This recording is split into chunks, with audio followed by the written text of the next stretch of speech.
conectados a la gran mayoría. Bienvenidos a un jueves más de conferencias del sistema de justicia penal en Baja California Sur. Este sistema de justicia penal que ha venido trabajando ya varios años. Estamos por cumplir años en todo el país. 16 de junio se cumple un año más de la implementación del sistema de justicia penal.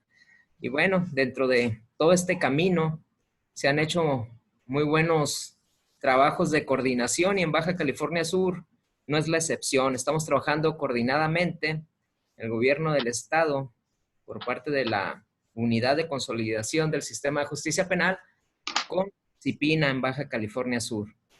La titular, la maestra Adela González, ha hecho un trabajo arduo en el tema del Sistema Integral de Protección para Niñas, Niños y Adolescentes. Y bueno, hoy tenemos un invitado de lujo, un invitado que gracias al titular de CIPINA a nivel nacional, licenciado Ricardo Bucio, nos ha permitido contar con la presencia del maestro y gran amigo Francisco Castellanos García. ¿Cómo estás, Francisco? ¿Tienes audio? Sí, cómo no. Gracias, muy bien, Jesús, gracias. Qué bueno que estás con nosotros, muchas gracias. Realmente estamos muy contentos porque, pues bueno, te platico más o menos quiénes son los que se encuentran conectados. Este ciclo de conferencias ya permanente se está realizando en conjunto con la Universidad Autónoma de Baja California Sur y el CIPINA estatal. Y bueno, hay operadores del sistema de justicia penal y del sistema de justicia penal para adolescentes. Están de los dos, obviamente se conectan porque el interés por ir especializando a nuestros compañeros de trabajo en el tema de justicia para adolescentes es mucho por parte del gobernador y se han realizado capacitación tras capacitación, que por cierto les tengo una muy buena noticia el día de hoy. Ahorita se las voy a pasar. Y bueno, tienes un grupo variado porque también hay alumnos de la Universidad Autónoma de Baja California Sur. Así que tenemos un público selecto y muy nutrido y con mucha capacidad. Entonces, digo, no, obviamente no te pongo nervioso con eso, maestro. Tú ya eres un viejo lobo de mar y pues sabemos que eres una autoridad a nivel nacional que tienes el tema. Muy importante, por cierto.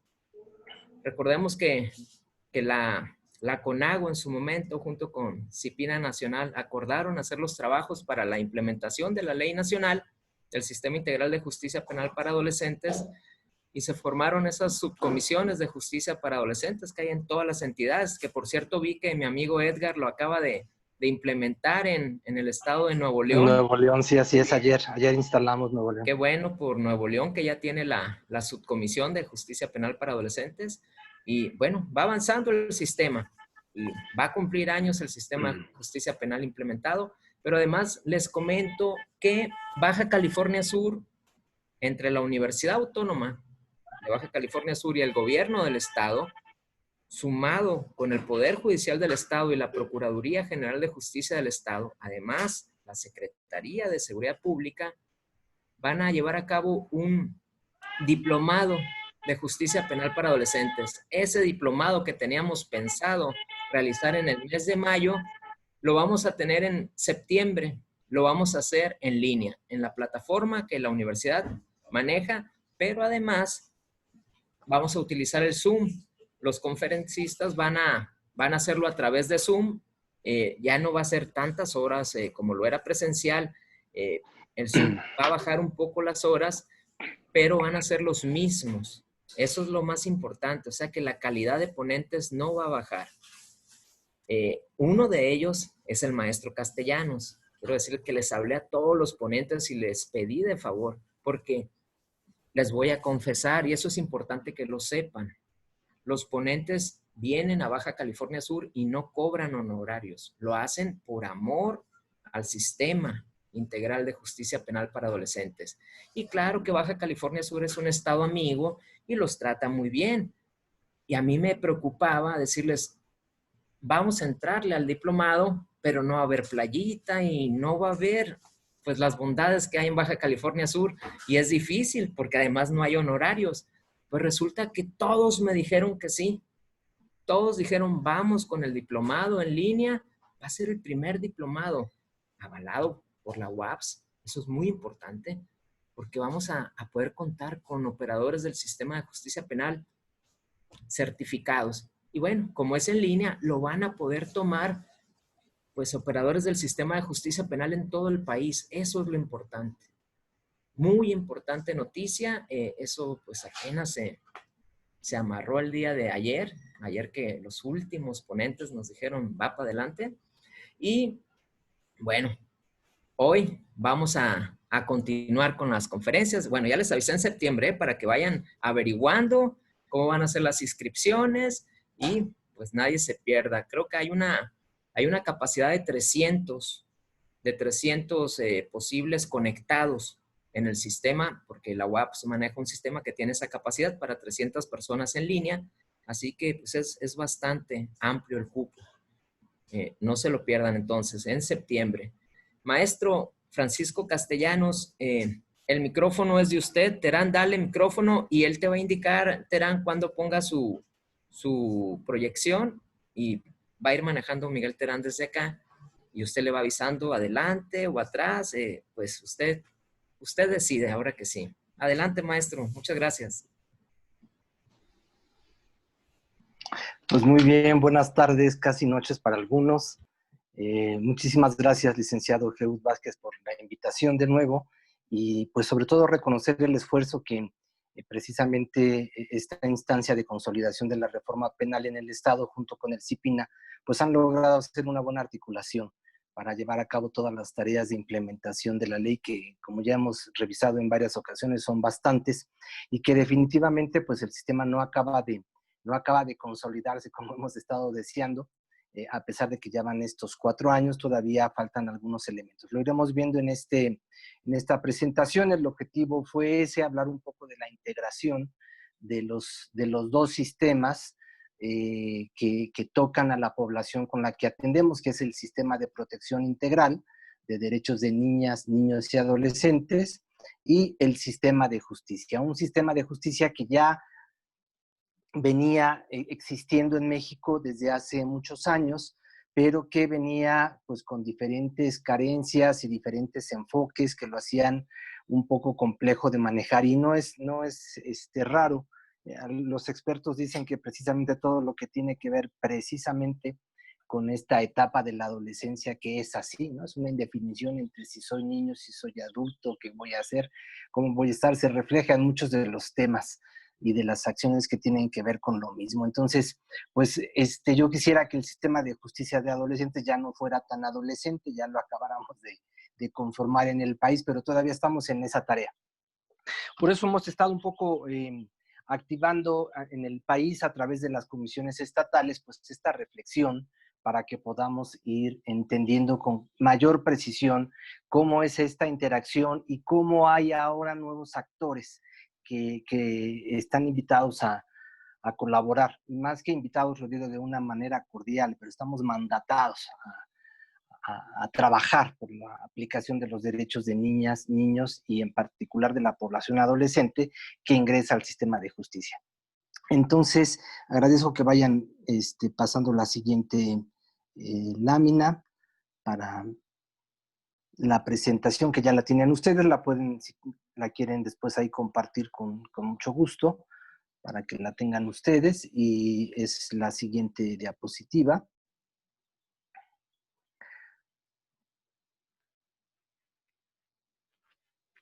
Era otro título. Bueno, partimos del hecho, para algunos quizás ya conocido, pero para otros que a lo mejor vienen de una tradición más precisamente del sistema de adultos, y para nuestros amigos estudiantes, aunque también quiero agradecer la presencia de autoridades a nivel federal, de la Fiscalía General, del órgano administrativo desconcentrado y de otras instancias, porque tenemos un chat que creamos con motivo de la pandemia de diferentes actores en el sistema y entonces ahí también nos invitaron y varios de ellos también nos acompañan esta tarde.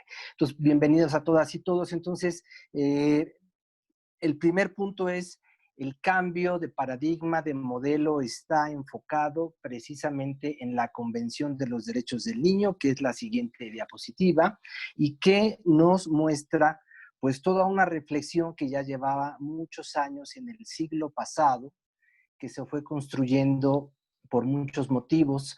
Ya existía una primera declaración de 10 artículos hecha en Suiza, para reconocer que los niños tenían derechos específicos, pero al paso de las siguientes décadas y de manera particular con los efectos de las guerras mundiales y ver cómo quedaba la situación de muchos niños en diferentes países del mundo, jugaron un papel muy importante organizaciones no gubernamentales a nivel internacional que hicieron este análisis y esta reflexión de llevar todo este esquema y esta doctrina de los derechos humanos a la población de niñas, niños y adolescentes que no eran reconocidos como sujetos de derechos, sino como objetos de la protección del Estado, y que empezaron a movilizar en la recién creada Naciones Unidas y después el Organismo para los Niños, la UNICEF, esta idea de crear una convención especial que se cristalizó en 1989 y que reconoce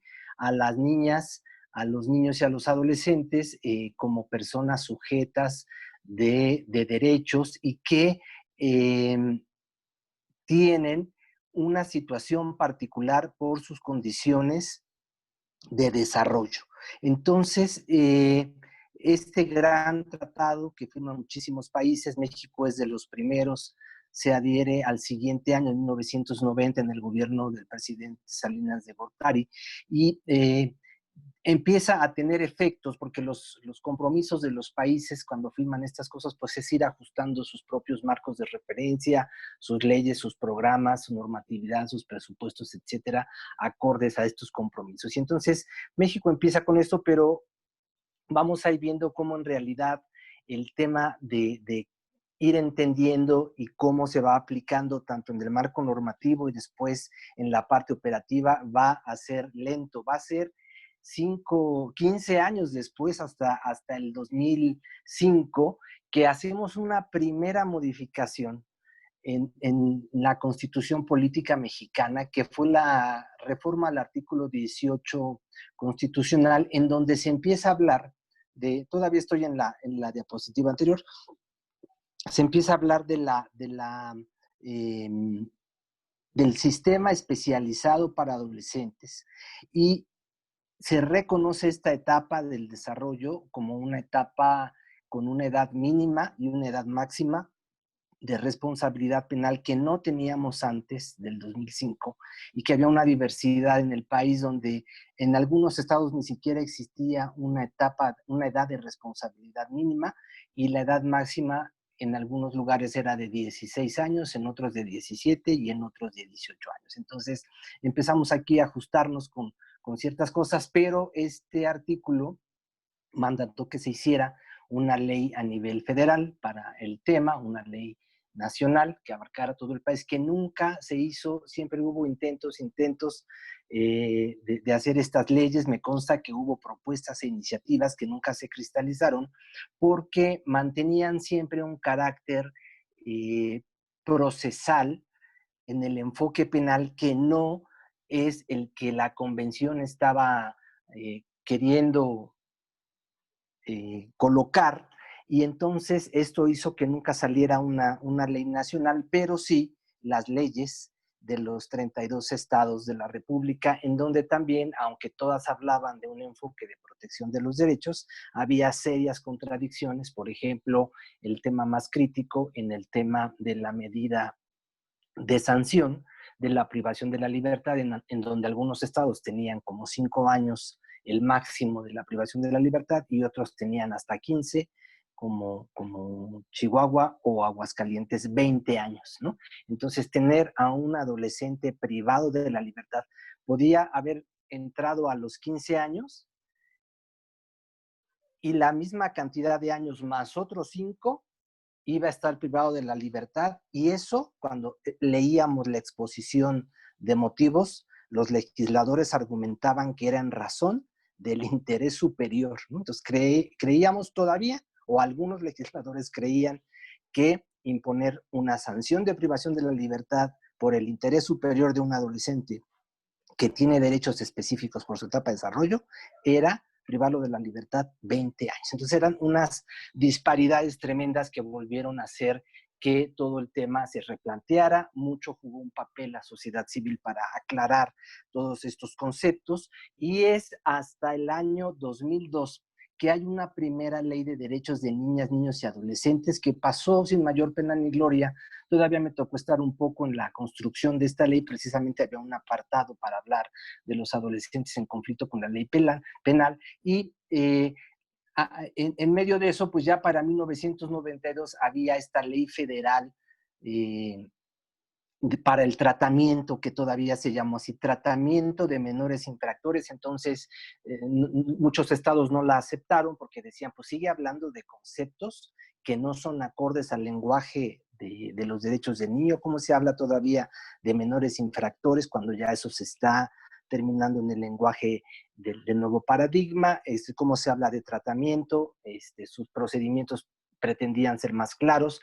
Finalmente algunos estados no la tomaron, siguieron con sus leyes estatales, y entonces teníamos en el país toda esta diversidad. Es hasta el 2002 que se crea esta ley, pero no generó, es una ley que solamente enunciaba los derechos de las niñas, los niños y los adolescentes sin ningún mecanismo de seguimiento, de vigilancia, de cumplimiento, de actuación del Estado mexicano para garantizar. Entonces, pues no pasó nada.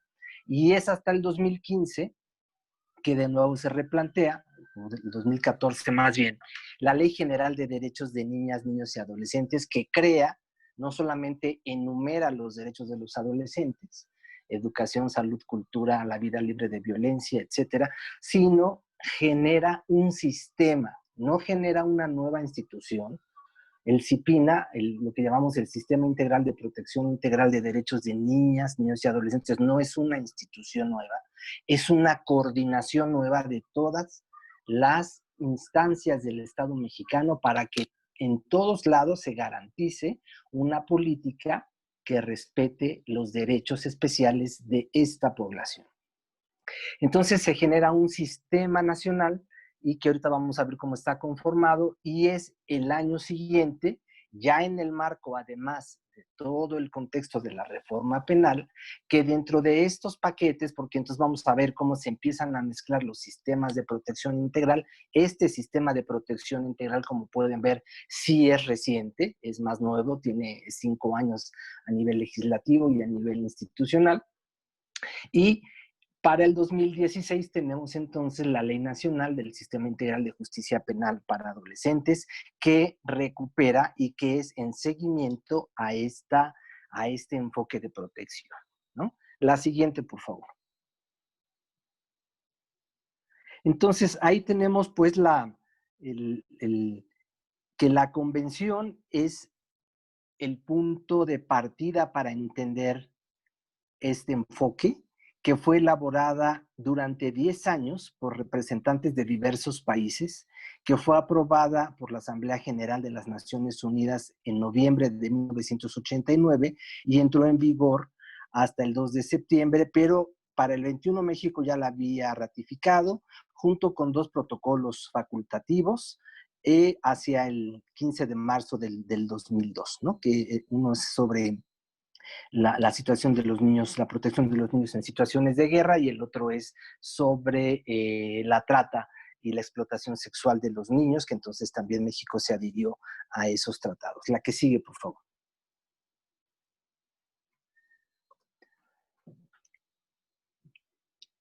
La convención nos va a proporcionar lo que nosotros conocemos ya en el medio académico, en el medio teórico, pero también en la parte pragmática, lo que conocemos como la doctrina de la protección integral. ¿Qué es la doctrina de la protección integral? Un conjunto de ideas que fueron permeando, que no han acabado de construirse, esto es muy importante, ¿no? Que se partió de algunas nociones y que se ha venido construyendo a partir de los siguientes años, porque la Convención crea su organismo operativo, que es el Comité de los Derechos del Niño, y el Comité de los Derechos del Niño sigue produciendo reflexiones teóricas, metodológicas, para todo el mundo en todos los temas que tienen que ver con la convención. Así tenemos, me parece que vamos en la observación general 24, que precisamente es la última del año pasado en el tema de la justicia de adolescentes. La 10 ya había sido hace unos años, y como en el tema de la justicia de los adolescentes es donde hay cada vez más dificultad para entender y los procesos son complicados porque en realidad estamos sobre un tema muy complejo, el comité derogó esa observación general 10 y hoy tenemos la 24. Nosotros que estamos en contacto con los organismos internacionales tenemos solamente la versión en inglés, todavía el comité no publica, me parece, la versión en español, pero aquí lo importante es entender que lo fundamental de esta doctrina de la protección integral es la definición de un niño como toda persona menor de 18 años de edad. Así lo definió el artículo primero de la Convención y da posibilidad a que los estados y el estado partes y el país dice que la mayoría de edad se alcanza en otro año de la vida, pues entonces lo respeta la convención, pero sugiere que así se haga y México ya estaba alineado como a esta edad. Sin embargo, ustedes pueden ver todavía que dentro del discurso de los derechos humanos, la convención nace con un lenguaje todavía general masculino, o sea, es una convención de los derechos del niño, y toda esta reflexión que estábamos haciendo, por ejemplo, 30 años después con la ley general, estamos hablando de definir cada una de las poblaciones con mucha mayor precisión en razón de garantizar sus derechos. Y así es el principio de progresividad en los derechos humanos. Entonces a veces la gente dice, ahora pues ya se puso de moda niñas, niños. No, es que se puso, no, es que el avance en la teoría de los derechos humanos nos hace ver que necesitamos visibilizar que las niñas y los niños en este país no viven las mismas situaciones, hay un retraso mucho mayor en el desarrollo, en las cuestiones de pobreza, en cómo son víctimas de violencia, en cómo están más alejadas del sistema educativo y de los sistemas de salud las niñas, mujeres, que los niños varones. Y que no es lo mismo la primera infancia, que dura desde que nacen los niños hasta los 5 años, y que se requieren programas, metodologías políticas específicas para este sector, como los niños que están en la edad escolar entre los 6 y los 12 años, que tienen otras necesidades y otras particularidades, y de manera especial el comité desde el principio insistió, démosle una vista muy clara a la persona en la edad de la adolescencia. Y así es como se llega a definir la adolescencia en el ámbito jurídico, solamente definiendo la edad. Una persona entre 12 y 18, pero atrás de esa definición jurídica hay una serie de análisis interdisciplinarios donde la medicina, la pedagogía, la psicología, la antropología aportaron que no es lo mismo una persona adolescente porque está pasando por una serie de cambios y transformaciones. Entonces, esta doctrina sustituye a lo que se llamaba la doctrina de la situación irregular, que es en donde el lenguaje hablaba de menores, toda persona de menos de 18 años, así en general, y que era sujeta de la protección del Estado, el Estado generalmente que genera sus propias instituciones y mecanismos para cuidar a los niños, y en el caso de la justicia o teníamos los modelos que criminalizan y que repetían el modelo penal para los adultos en diferentes partes del mundo, y existían penas y sanciones especiales, iguales para los niños que para los adultos, o los modelos tutelares que protegían y decían, no, este es un niño pobre, desvalido y vamos a atenderlo, pero entonces entre esta fluctuación se quedó la propuesta de la protección integral como una propuesta que quiere eliminar todas las otras maneras de entender y de ver a la persona adolescente. y se maneja con diferentes principios como la no discriminación, el interés superior, el derecho a la vida, a la supervivencia y al desarrollo, y el derecho a expresar su opinión. La que sigue, por favor.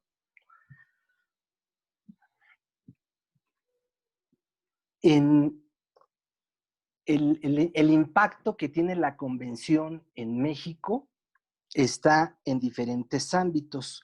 Ya decía que en la Constitución, la reforma del 2015 al 18 constitucional que crea el sistema especializado, y más tarde, que estamos celebrando precisamente el aniversario de la reforma en derechos humanos, en el artículo 4 constitucional aparece el principio del superior interés, ¿verdad? Entonces, la convención va permeando esto, aparece también en el 2015 la Ley General de Derechos de Niñas, Niños y Adolescentes, que crea al sistema. El sistema es la entidad operativa, y después las 32 leyes de protección integral de los derechos de niñas, donde vamos a seguir viendo el efecto, pues, de la convención y de habernos sumado a este importante tratado, ¿no?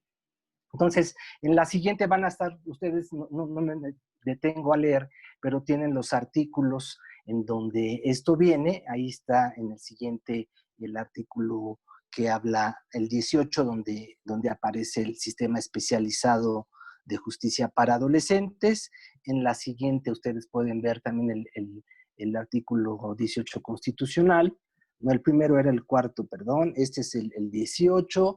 Y quisiera en la siguiente diapositiva resaltar que ya todo el mundo habla o hablamos del interés superior, pero que ha sido un concepto que no siempre se tuvo claro, ¿no? Había como esta intención, pero ya decía también que en esta construcción de la doctrina ha habido una reflexión importante. Y entonces tenemos diferentes interpretaciones de lo que es el interés superior. Aquí está una de la Corte Interamericana del 1998, en el que dice que interés superior del niño implica que el desarrollo de este y el ejercicio pleno de sus derechos deben ser considerados como criterios rectores para la elaboración de normas y la aplicación de estas en todos los órdenes relativos a la vida del niño. Entonces sí sigue siendo un concepto amplio que abarca a todos los órdenes relativos de la vida del niño y que debe ser siempre un criterio rector. Eso es muy, muy importante, ¿verdad? O sea,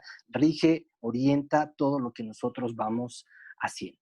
Y luego tenemos esta definición en la siguiente diapositiva, que ya es una de las observaciones generales del Comité de Derechos del Niño, en el que el mundo le decía, a ver, explícanos, comité, ¿qué quieres decirnos con esto? Porque en todos lados se entendía de manera particular, ¿no? Aquí en el caso, les decía, de algunos estados, decían que superior interés para un niño en el sistema de justicia, que podía entrar hasta los máximo 17 años, le íbamos a poder sancionar con la cárcel hasta con 20. Entonces, bueno, ¿qué es eso del interés superior, verdad? Bueno, dice, fundamentalmente es un derecho sustantivo, es decir, el interés del niño será considerado de manera primordial ante otros intereses, ante la toma de decisiones, por ejemplo, en las medidas judiciales. También aplica para todas las medidas administrativas, aplica para la educación, aplica para la salud. Entonces,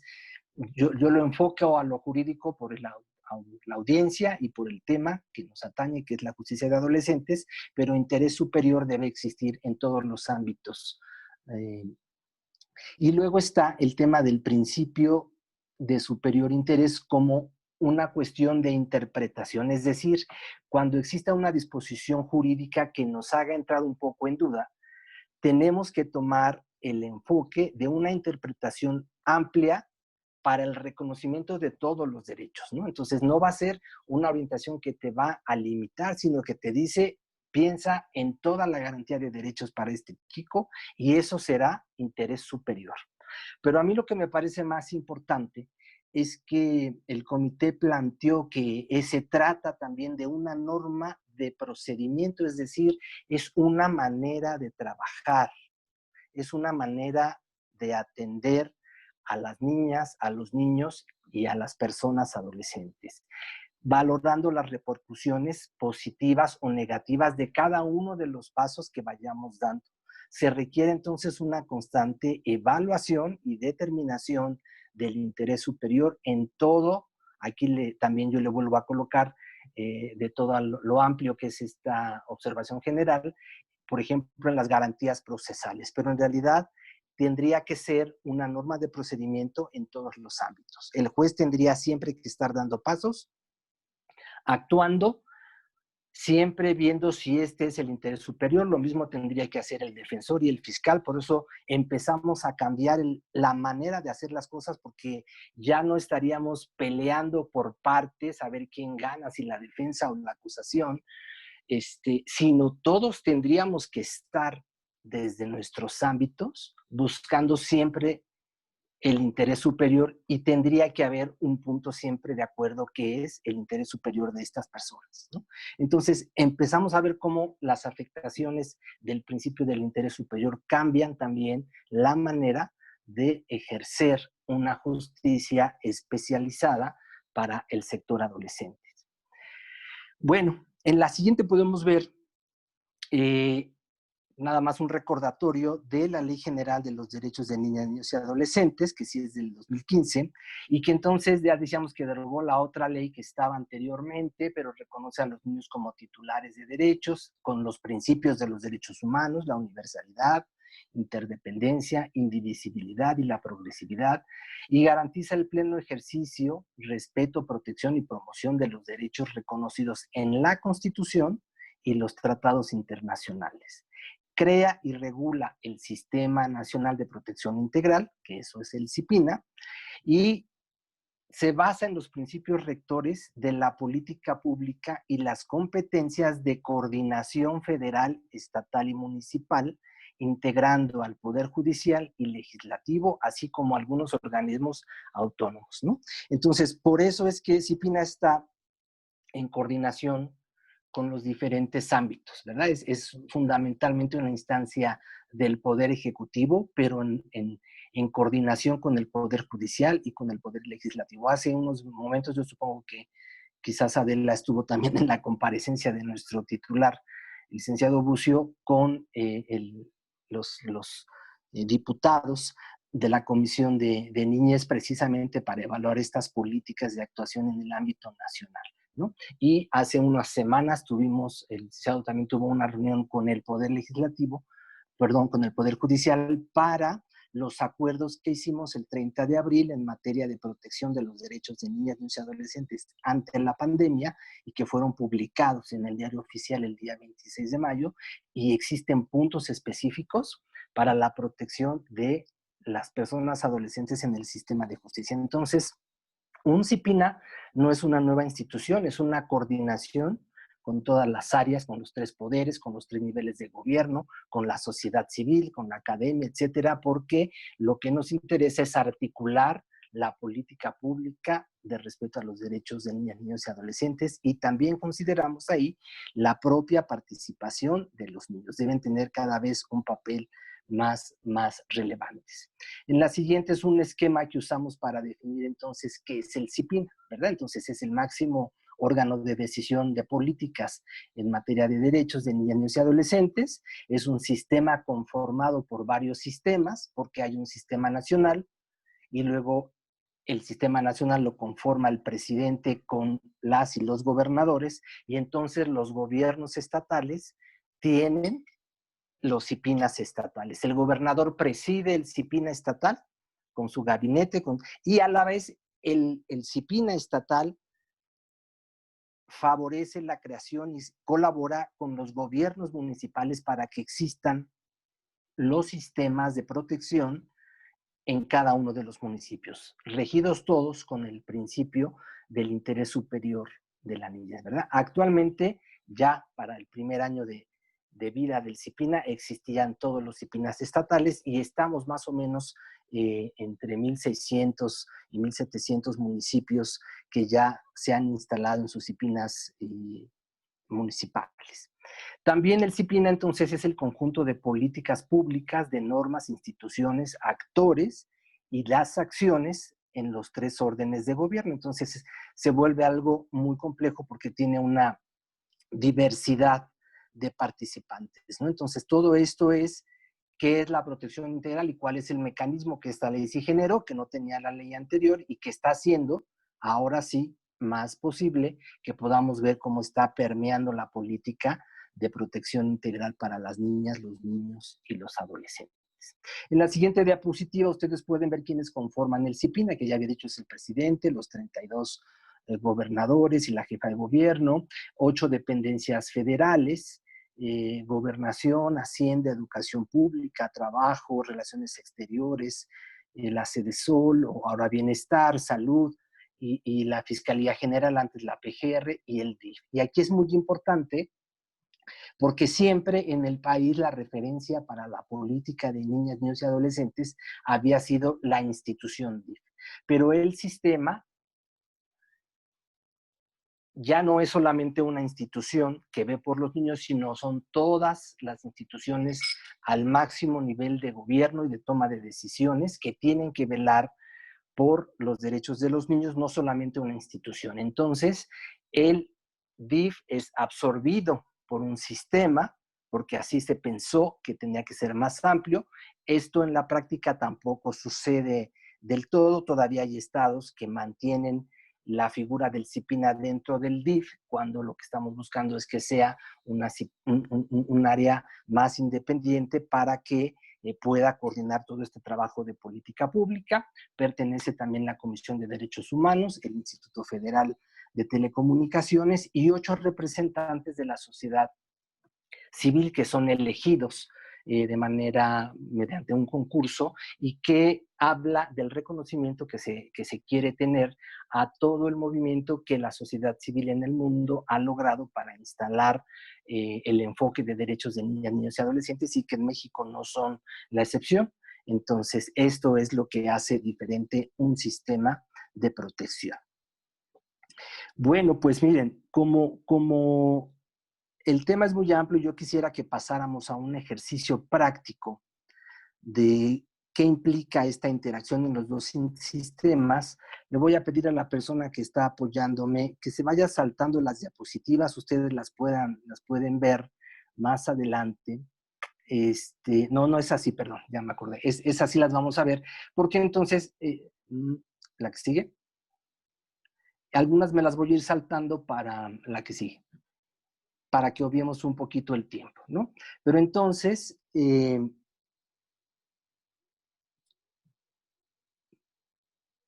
esa diapositiva de perspectiva está borrada.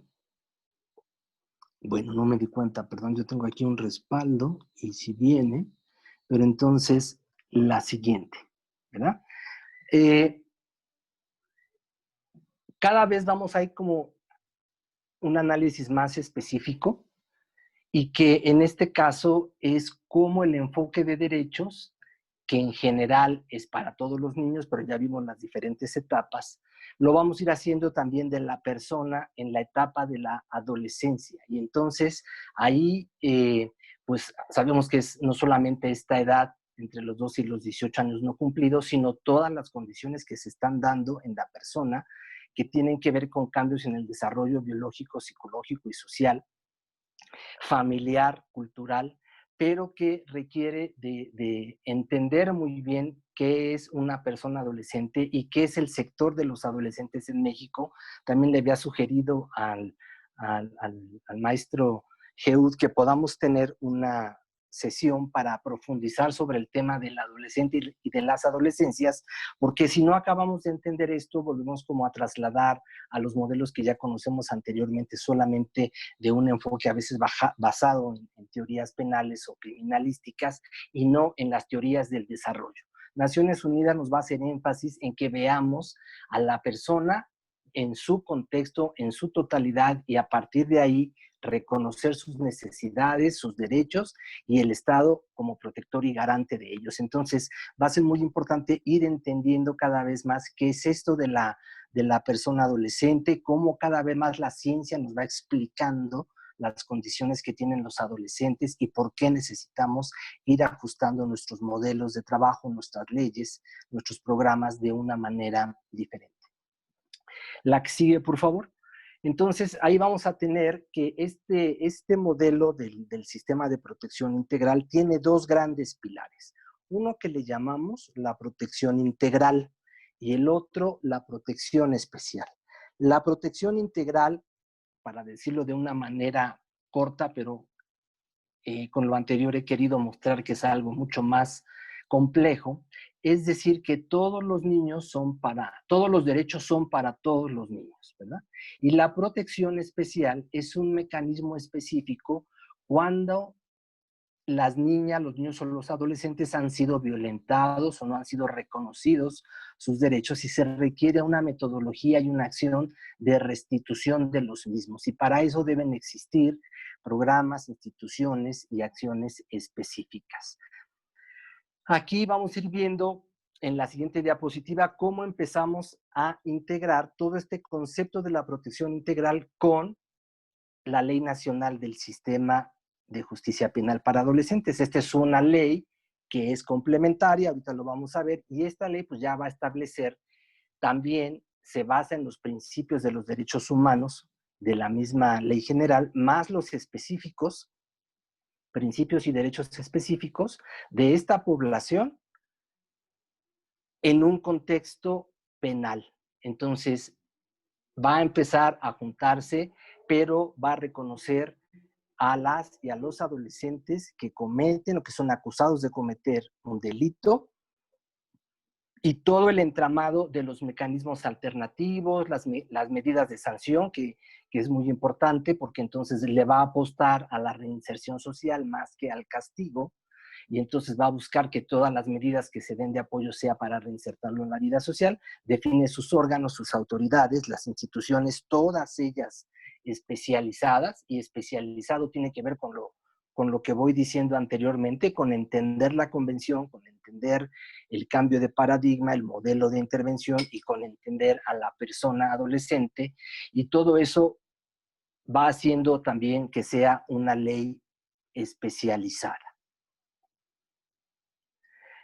Por eso, en la siguiente diapositiva, hicimos esta vinculación de lo que es una ley general y lo que es una ley nacional y cómo están relacionadas. La ley general, que es la de derechos de niñas, niños y adolescentes, es una ley sustantiva, porque reconoce los derechos, da certeza y seguridad a las personas, trata los asuntos de fondo, da vida a nuevas figuras, por ejemplo, el CIPINA, un sistema, ¿verdad? Obliga para el Estado y para la Federación, y las entidades pueden legislar al respecto para reproducir esta ley en sus estados. Así estamos, ¿verdad? Tenemos una ley general nacional y tenemos leyes de derechos de niñas, niños y adolescentes en cada estado. Sin embargo, la Ley Nacional del Sistema Integral de Justicia Penal para Adolescentes, esa es una ley nacional. Quiere decir que es una ley adjetiva, que está en relación a una sustantiva, ¿verdad? Estas leyes nacionales son las que tienen las normas que garantizan los derechos consagrados por las leyes que manejan los elementos sustantivos. Establecen los mecanismos procedimentales. Así es nuestra ley, ¿verdad? Trae muy claro qué hacer en cada una de las etapas del procedimiento, además de otros elementos que vamos a ver más adelante. Y los estados no pueden legislar al respecto, tienen la obligación de aplicarla. Y se buscó esta figura precisamente y en razón de la experiencia errada con la reforma del 18 constitucional, en donde la diversidad de leyes parecía que hablábamos de lo mismo, pero al final estábamos haciendo diferentes manejos que no eran posibles, ¿no? No constituyen un fin en sí misma, siempre están en relación a otra ley sustantiva o a otras leyes sustantivas, y en este caso es la de derechos de niñas, niños y adolescentes. Entonces, en la siguiente he colocado, es una diapositiva que a lo mejor algunos ya han visto porque me parece que es una manera gráfica de leer cómo en estos círculos concéntricos podemos entender que al centro está el interés superior, pero luego vamos abarcando como los diferentes niveles de a dónde quiere llegar la protección de estas leyes. En el círculo más grande, podemos decir que estamos hablando de esta ley general de derechos de niñas y adolescentes que está pensada para casi 40 millones de personas en el país, ¿no? Que son la población de niñas, niños y adolescentes. De esos 39, casi 40 millones, hay 13 millones de adolescentes. Y de esos adolescentes, solamente algunos miles, que no tenemos el dato exacto porque nos falta el sistema de información de justicia de adolescentes en el país. No sabemos cuántos están en el sistema de justicia, pero en uno de los últimos registros del INEGI aparecían por ahí como unos 17,000, ¿no? Que se desprenden, por ejemplo, de estos 13 millones. O sea, vamos a tener una ley para 40 millones de adolescentes, pero en el mismo color azul, el círculo del medio, es la protección especial. De estos 40 millones, solamente aquellas niñas, niños o adolescentes que sean identificados como que fueron violados, vulnerados sus derechos y requieren una acción de restitución, se les va a aplicar la protección especial, y para eso hay una institución específica. Pero de todo ese sector, el círculo morado es el que representa a los adolescentes que decimos están en conflicto con la ley penal, que entran en contacto con el sistema de justicia, y que es una minoría, pero como se trata de una situación particular, cada vez más se trata de un sector que requiere de la especialización. Pero así es como empezamos a ver la interacción de estos dos sistemas, ¿verdad?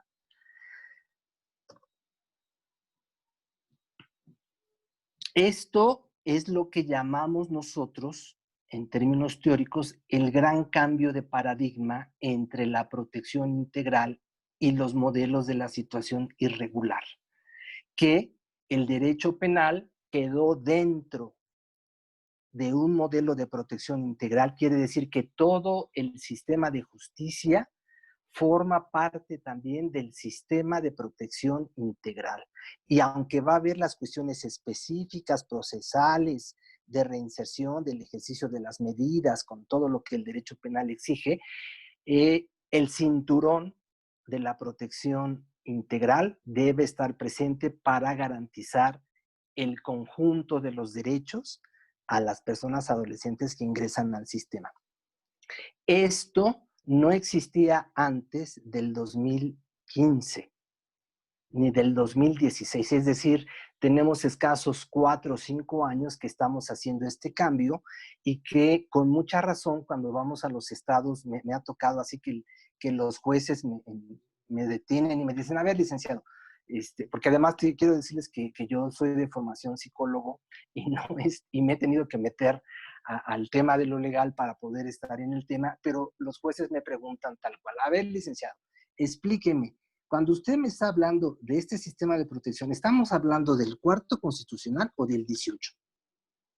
Pues fíjese que de los dos, porque no solamente estamos hablando de un sistema de justicia especial como es todo el 18, sino que estamos hablando de una reforma más amplia, que es el cuarto, que trae el... Entonces, esta mezcla no ha sido fácil de entender, sobre todo en operadores que venían ejerciendo la justicia de adolescentes con modelos anteriores, porque además el país no tenía un solo modelo de ley, sino que había diferentes enfoques. Jalisco tenía una ley que no tenía ningún otro estado en la República, otros eran más bien tutelares, otros... Entonces, hacer este cambio y empezar a construir un lenguaje común entre todos los actores, en verdad que se dice fácil, pero ha sido un trabajo que ha costado mucho tiempo, y entonces es una de las causas que le atribuyo a que el sistema avance de manera lenta en el país para instaurarse, ¿verdad?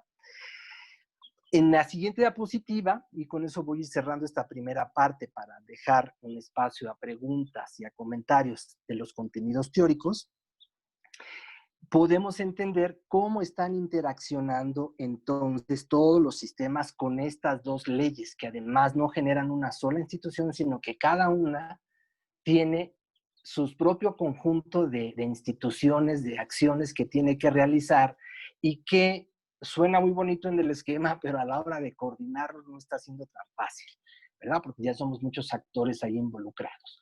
Por un lado tenemos en el círculo, no es la anterior, la diapositiva anterior. A ver, espérame. Sí. Es que estoy viendo que se voló algunas diapositivas. Después de la de los círculos azules, ¿no vienen otras? No entiendo por qué no pasó.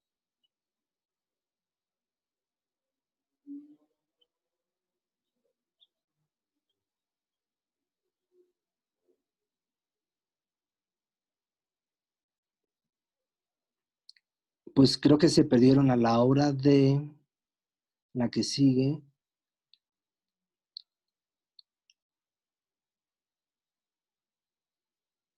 No, están desacomodadas. Bueno, una disculpa. Pero entonces es una gráfica que la voy a hacer llegar porque es muy importante que es la interacción precisamente del sistema de justicia, que además nuestra ley de justicia de adolescentes incluyó todo un libro de prevención social del delito, que es un tema del que no hemos hablado, pero que es muy importante porque si no, los operadores de la justicia solamente ven lo procesal penal, la ejecución de medidas, pero no ven el conjunto de la ley, que es la prevención del delito, en el contexto de la protección integral y en el contexto de la protección especial. Y ahí es donde entran nuevos actores, ¿no? Por ejemplo, la Procuraduría de Protección Especial, que es la encargada de considerar los casos de niños que han sido vulnerados en sus derechos, hacer una investigación y dictar un plan de restitución tomando medidas de protección. Y ahí podemos encontrar diferentes casos, ¿verdad? Por ejemplo, en casos de violencia, de maltrato familiar, diferentes situaciones ahora tienen atribuciones con la población de niños migrantes, etcétera, y también aparecen en la Ley de Justicia de Adolescentes, porque mucho de lo que tenemos que hacer es restituir los derechos de ese adolescente que llegó al sistema y que anteriormente era como una tarea que solamente hacía la autoridad ejecutora de las medidas, ¿no? Entonces, el ejemplo más común que yo les pongo es la medida de regresar a la escuela, porque la mayoría de nuestros chicos sabemos que han desertado del sistema escolar. Y entonces el juez dice, bueno, muy bien, así pasó, pero entonces vas a regresar a la escuela. Y aquí entra una pregunta importante. ¿Eso es una medida de sanción? O sea, por haber cometido este delito, yo te castigo yendo a la escuela, porque la medida de sanción es sanción y exige aflicción. Por lo menos un nivel de aflicción que permita hacer notorio en el sistema penal, pues eso, que es una sanción, ¿verdad? O en realidad el ir a la escuela es un derecho que tú tienes por ser niño, por estar en México, porque este país te garantiza y dice que vas a tener ese derecho. Entonces, ¿quién tiene que hacer el trabajo de restituir el derecho de la educación en un adolescente que ingresó al sistema de justicia penal? ¿El juez, la ejecución de medidas o la Procuraduría de Protección? Este es un pequeño ejemplo de lo que podemos encontrarnos ahora y que anteriormente, porque me tocó trabajar en centro de internamiento, a veces tenía que resolver solo el director del centro. Si llegaba el maestro o no llegaba el maestro y había clases, materiales, cuadernos para hacerlo, pues eso era un tema solo del director del centro, porque ni el fiscal, ni el defensor, ni el juez se paraban para ver que se garantizara la educación. O pedían informes o cosas así, pero no había una interacción de esto. Y ahora muchos, en algunos lugares se ha abierto este debate, ¿quién tiene que garantizar el derecho a la educación? Pues la instancia que hace esto en el país, que es la Secretaría de Educación. Ah, bueno, pero lo hacen las escuelas. Bueno, no es en el lugar, es en las personas. Entonces, si tienes un grupo de adolescentes que no va a la escuela, pero que los tenemos en un centro, pues a ti te toca sumarte a la protección integral con este chico que está en el sistema de justicia penal para que le garantices ese derecho. Y esta manera de ver las cosas y de operar no es lo que tradicionalmente existía en el sistema de adolescentes. Podemos poner otros ejemplos como en los temas de salud. Cuando yo estaba dirigiendo un proyecto en la Fundación Reintegra, que teníamos la comunidad terapéutica y el centro de internamiento, pues debe tener su personal médico, pero el tema del médico estaba, pero el del odontólogo no siempre estaba, ¿no? Entonces, resulta que los adolescentes frecuentemente tienen, por su etapa de desarrollo, problemas odontológicos, ¿no? El famoso tema de la muela del juicio. Y entonces, nosotros como proyecto de sociedad civil y con colaboración de la empresa, porque en este caso nos financió la Fundación Telmex este modelo de trabajo novedoso en el año 2000, del año 2000 al 2005,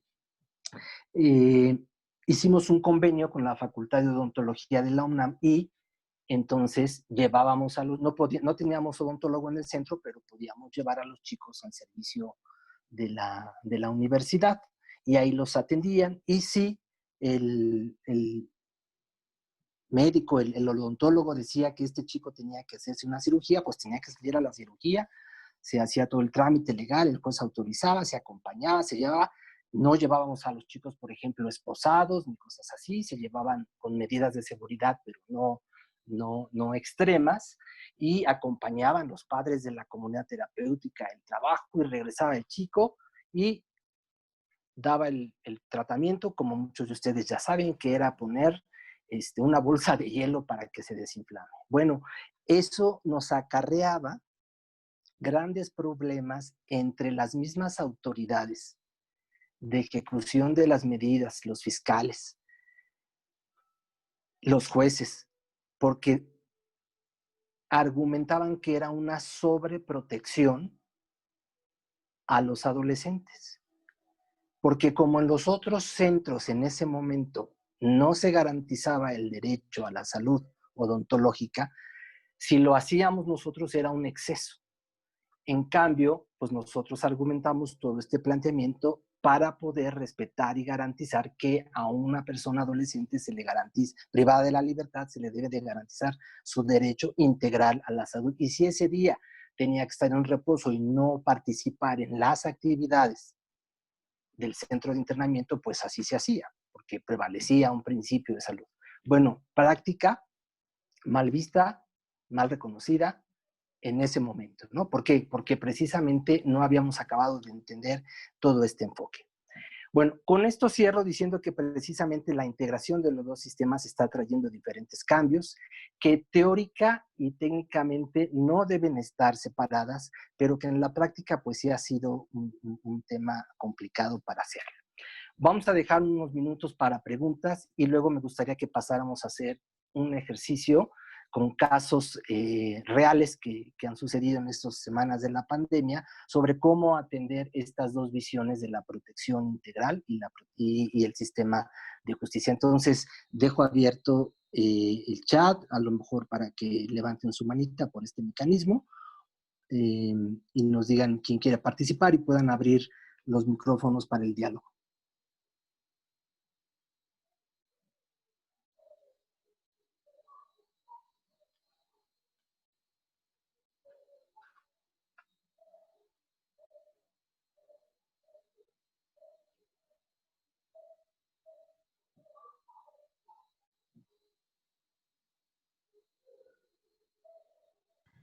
Ya está, es que no tenía audio. Ya tengo. Ok.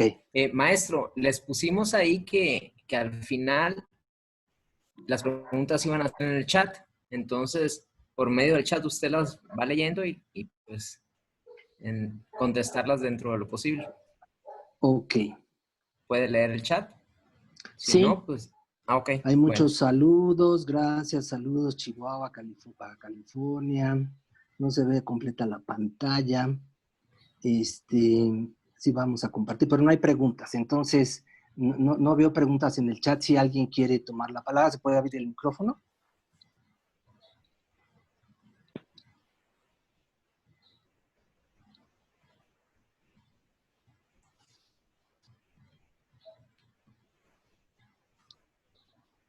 ¿Alguien, alguna pregunta? Lo pueden poner en el chat como gusten. La maestra Hilda dice que ella. Ah, Terán, ábrele el micro a la maestra Adela, porfa.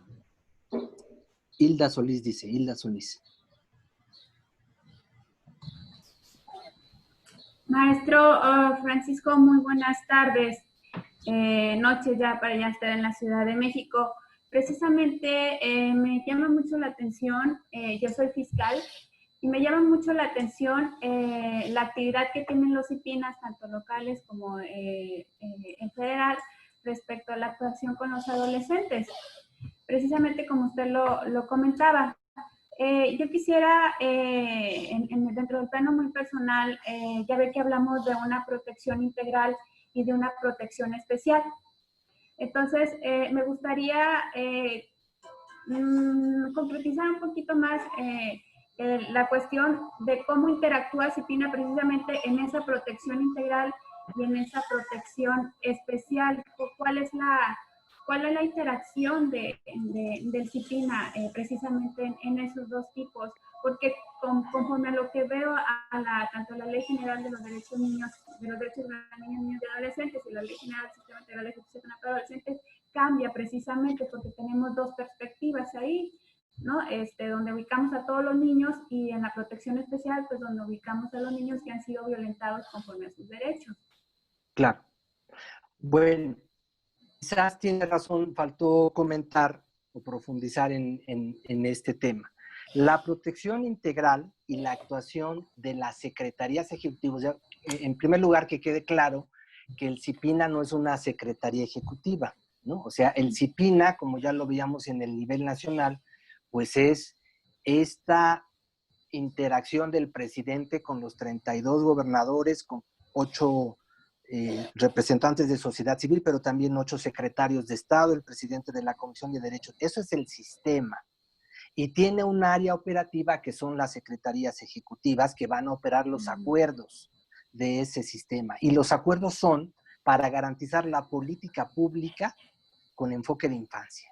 Entonces, vamos a utilizar una metodología de trabajo para construcción de política pública. Por eso no somos los CIPINAS o las secretarías ejecutivas una institución nueva que atiende a una población.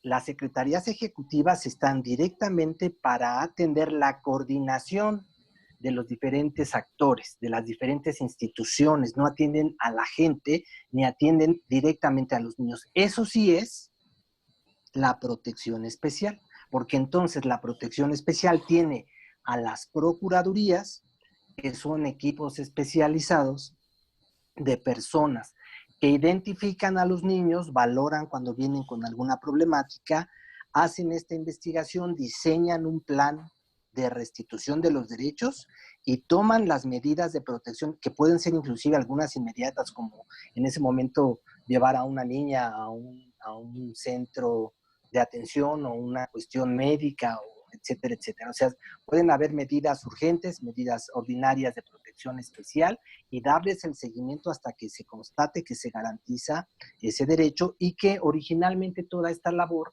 la venían haciendo las procuradurías de la defensa del menor y la familia en el DIF y que muchas de ellas siguen todavía institucionalmente dependiendo del DIF, pero esta es la perspectiva, esa es la protección interna. Entonces, el CIPINA lo que va a hacer es coordinarse para garantizar una política, ¿no? Para formar en el enfoque de la protección integral, para ayudar a las instituciones a que revisen si las acciones que están haciendo están acordes a los principios de protección, de interés superior, de autonomía progresiva, en el caso de nosotros del sistema de justicia, pues para una reinserción, etcétera, ¿no? Entonces, ahí es donde va a estar y esas dos patitas que ponían los otros dos círculos es lo que contiene la Ley General de Derechos de Niños y Adolescentes. Pero hay toda una parte que te dice qué es el sistema y te dice otra qué es la protección especial y cómo deben de funcionar, ¿no? Entonces, eso está normado en la Ley General de Derechos y en las leyes estatales. Sí. Gracias, maestro. Sí. ¿Quién más?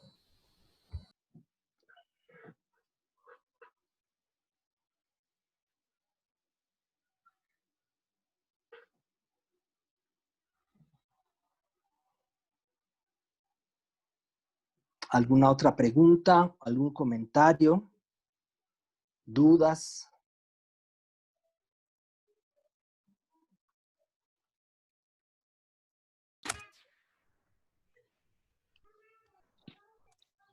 Hola. La maestra Adela Terán está levantando la mano. ¿Le abres el micro, porfa?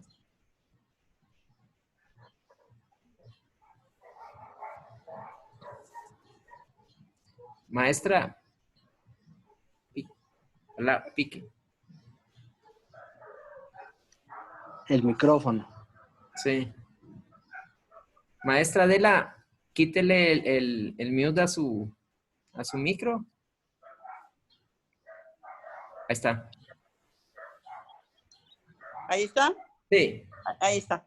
Muy bien. Pues efectivamente, muy buenas tardes, Francisco. Qué gusto saludarte Hola, Adela, igualmente, a distancia. a distancia, pero nos saludamos y con mucho gusto, licenciado GU, a todos los asistentes, buenas tardes, porque resulta muy grato compartir nuevamente estos momentos.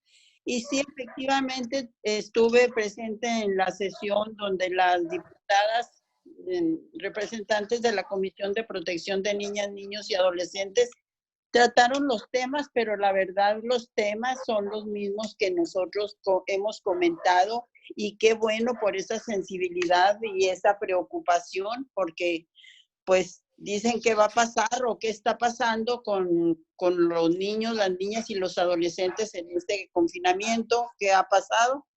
Y las recomendaciones que ya hemos comentado, pues nos las hacen y las sentimos de nosotras, porque ellas también están preocupadas de ellos. Y decirles, pues que sí, efectivamente, en este confinamiento se ha incrementado mucho la violencia, ¿verdad? Porque es una situación que las familias no estaban acostumbradas, y no solamente la violencia con los niños, con las niñas y con los adolescentes, es con la familia completa.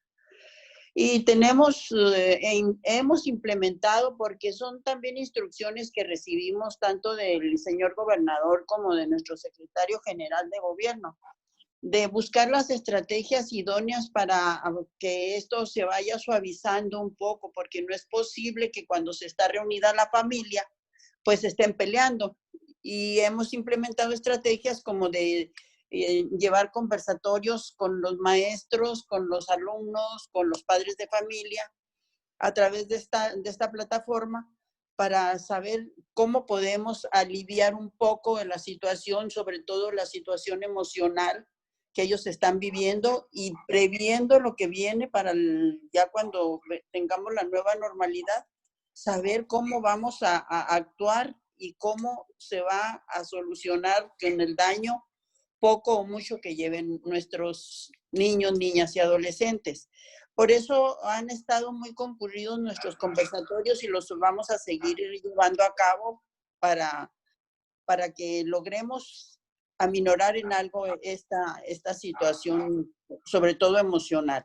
Y decir que sí, efectivamente, ahorita hemos tenido casos difíciles en los cuales, debo decirlo porque siempre ha sido así, la coordinación que tenemos con la Procuraduría de Protección de Niñas, Niños y Adolescentes siempre ha sido excelente, y ellos trabajaron desde que inició la cuarentena con problemas de violación, problemas sexuales en adolescentes, de ese tipo de problemas, siempre las 24 horas del día, se puede decir, de los 7 días de la semana. En la Procuraduría al frente, y con la respuesta siempre positiva de nuestras autoridades, dirigentes, y con muchas ganas, aún con los cuidados que se deben de tener, pero siempre nos han atendido, nos han apoyado. De igual manera, cuando tenemos problemas de la índole que sea, de educación, de salud, de lo que quieran ustedes pensar, contamos con el apoyo, con el apoyo de nuestras autoridades, de las secretarías de gobierno, siempre contamos con ellas, y sí seguiremos teniendo problemas, porque esto es así, pero los seguiremos buscando la forma de solucionarlos. Muchísimas gracias por venir siempre con la mejor disposición, Francisco. CIPINA Nacional siempre está pendiente de nosotros, siempre nos apoya. Hoy conversamos también con el licenciado Ricardo Bucio y recomendándonos que hagamos todo lo que podamos para ayudar a nuestras niñas, nuestros niños y nuestros adolescentes. Muchísimas gracias por escucharme. Gracias, Adela. ¿Alguna otra participación?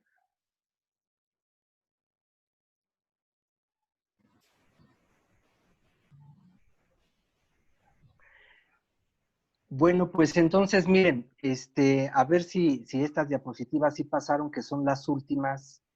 El caso práctico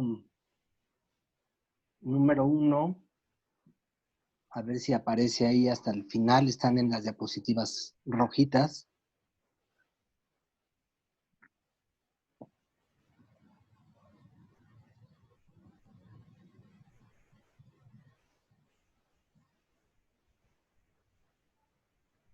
Sí, esa primera.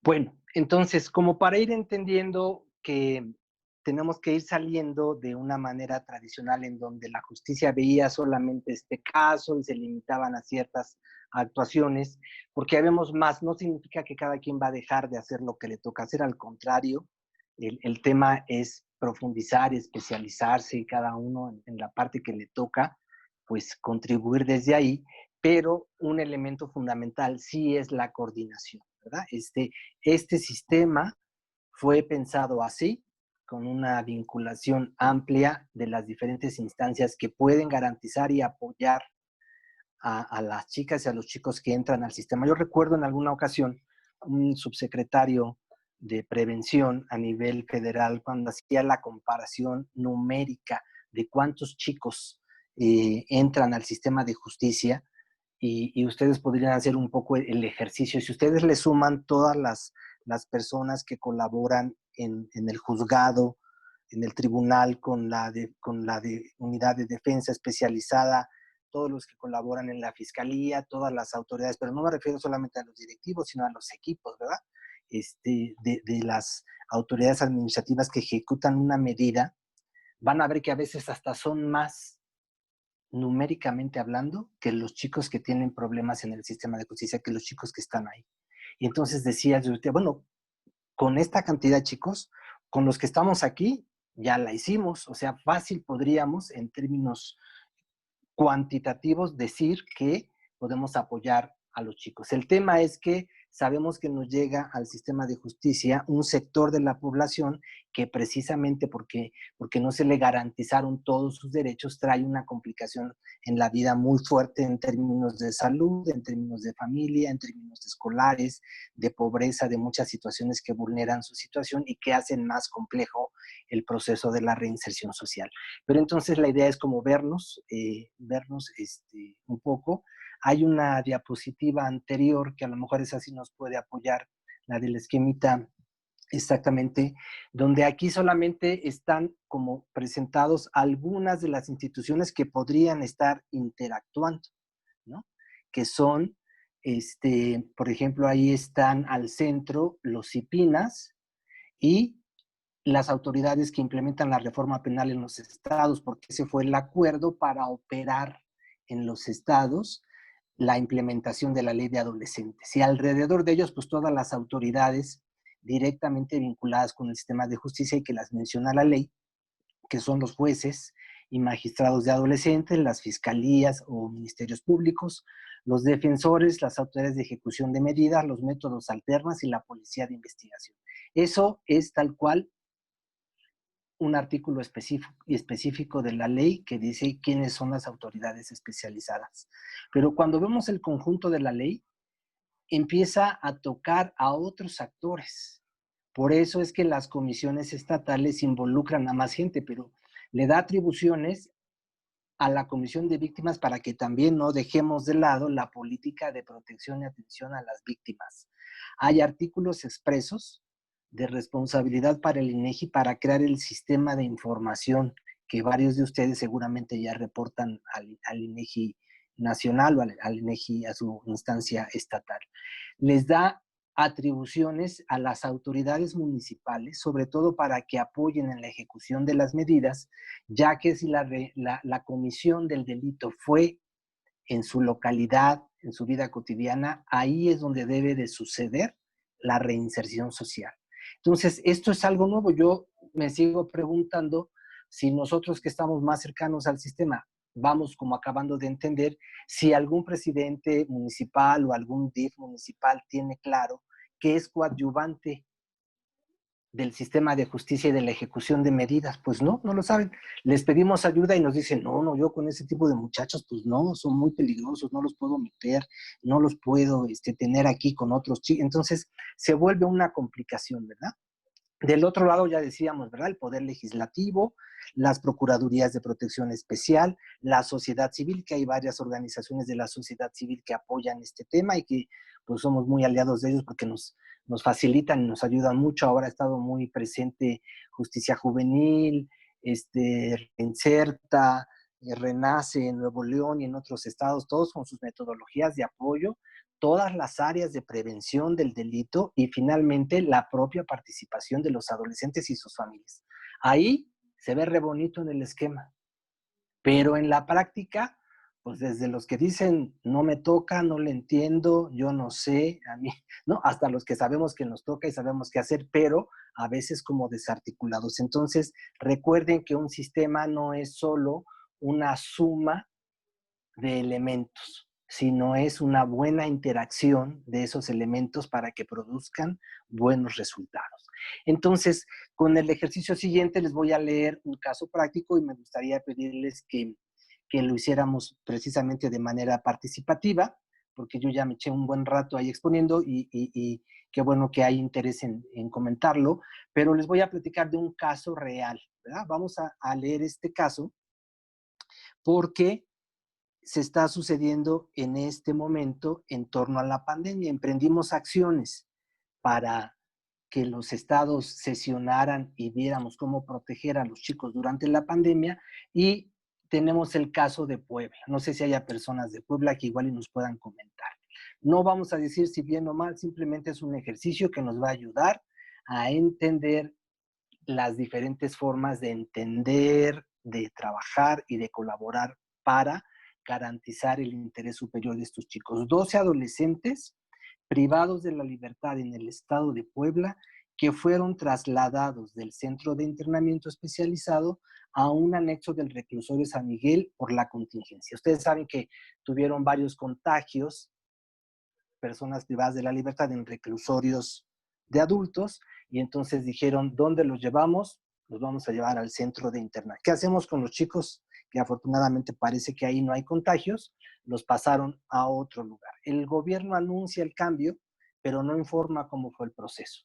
No se les informó a los familiares de los chicos, no se tomó en cuenta la opinión de los adolescentes y después corre un video que muestra que una oficial de seguridad le permite la entrada después de insistir a los defensores de los chicos y ella dice, no, nadie puede entrar, nadie puede entrar, nadie puede entrar.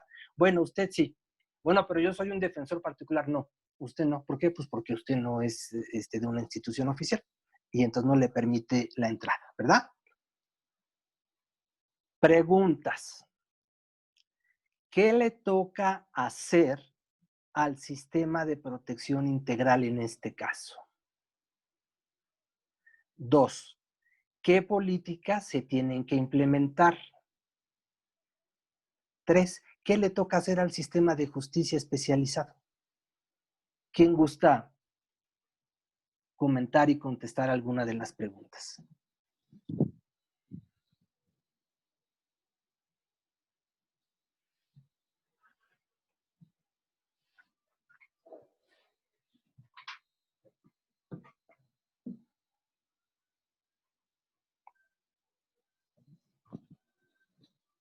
¿Qué le toca al sistema de protección integral? ¿Qué políticas públicas se deben de implementar? ¿Qué le toca hacer al sistema de justicia especializado?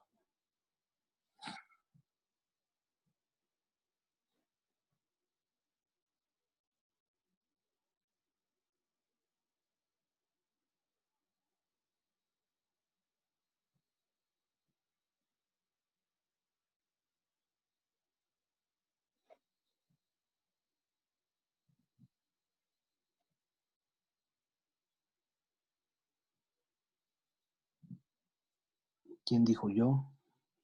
Anímense. A ver, Terán, ábrele el micro a la maestra Hilda Solís, por favor. Ella quiere participar.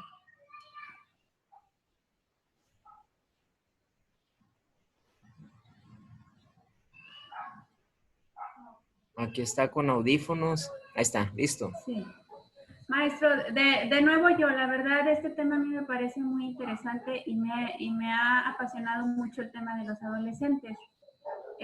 Por cuanto al sistema de protección integral, veo el caso de 12 adolescentes privados de la libertad en el estado de Puebla, que fueron trasladados.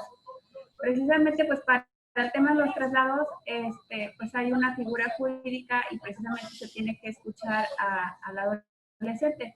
Pero creo que por el tema de la contingencia, si hubo ya un brote ya de COVID, pues atendiendo el interés superior del adolescente y en este caso, poniendo en preponderancia su derecho a la salud, con base en el principio de equivalencia que genera la misma ley especializada, pues sí hubo ahí una medida urgente para poder hacer el traslado de los adolescentes, precisamente en aras de garantizar esa protección integral del derecho a la salud. Y obviamente, pues el sistema de protección integral pues entraría ahí a través de las diversas instituciones precisamente que brindaran apoyo a ese centro de internamiento que tuvo la necesidad de mover a los adolescentes a otro y que tuvo que ser una medida, creo yo que una medida urgente. A las políticas de implementar, pues precisamente la misma Corte Interamericana y diversos organismos internacionales en materia de salud pues, han emitido lineamientos y en los cuales manifestaron que el tema del internamiento precisamente debería de ser mínimo y que se debería preponderar precisamente que permanecieran fuera de los centros de internamiento, más si se trataba de adolescentes. Y por cuanto hace al sistema de justicia especializado, pues considero yo que sí se habla de 12 adolescentes, se tendrían que haber generado 12 audiencias precisamente o 12 procedimientos para poder escuchar al adolescente. Sin embargo, considero yo que sí se actuó de una forma inmediata y sí se violentó en ese término pues a uno de los derechos procesales, pero creo que se ponderó precisamente en el cuestión del interés superior el derecho a la salud. Desconozco cuál sea el caso en particular, pero creo que es algo que se puede subsanar y que en dado caso que hubiera existido una propagación de tenerlos ahí todavía en ese centro donde se dio ese contagio, de tenerlos ahí y que se contagiaran precisamente por cumplir con ciertas formalidades, creo que ante la contingencia y ante la urgencia de moverlos, pues creo que se realizó una afectación de menor término y que puede ser subsanada por cuanto hace a la información de los familiares y a la opinión del adolescente porque se preponderó por su derecho a la salud. Desconozco el tema, eso es lo que se me viene a mí de FAST. Y la verdad, pues sí, me gustaría saber qué pasó con esos adolescentes. Está interesante el tema, está pues muy interesante. La historia todavía no termina, ¿eh? Ok, bueno, eso sería como que sí, muy bien, punto gracias. De vista. Los demás, ¿qué opinan? A ver, ¿qué tendría que hacer? Cuando hablamos de protección integral, la parte operativa en un gobierno estatal sería un CIPINA estatal, el CIPINA Puebla. ¿Qué tendría que estar haciendo? ¿Quiénes del CIPINA tendrían que estar protegiendo derechos de esos 12 adolescentes? ¿Qué otros actores tendrían que estar ahí para proteger a esos chicos? ¿Autoridades de qué tipo?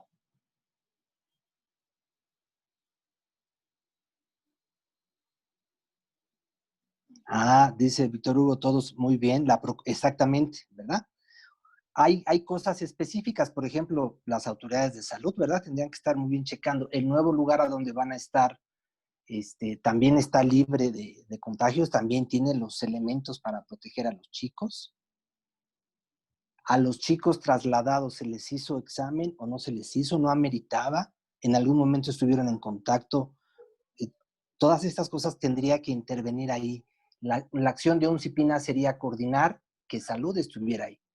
Cuando me dicen también procuraduría, por supuesto, ¿verdad? Hay otros derechos que están siendo violentados y que requieren restitución de derechos. ¿Cuáles podrían ser esos derechos? ¿Qué me dice de los que están comentando en el chat que hay participación de la procuraduría? ¿Qué otros derechos pueden estar siendo violentados?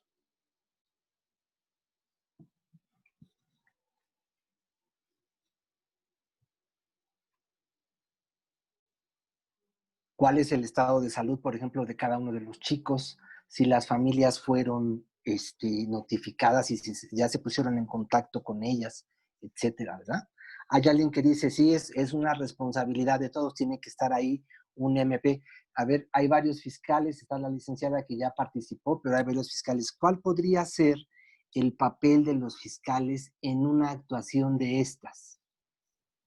¿Cuál identifican ustedes que podría ser la actuación de los fiscales especializados en un hecho como este?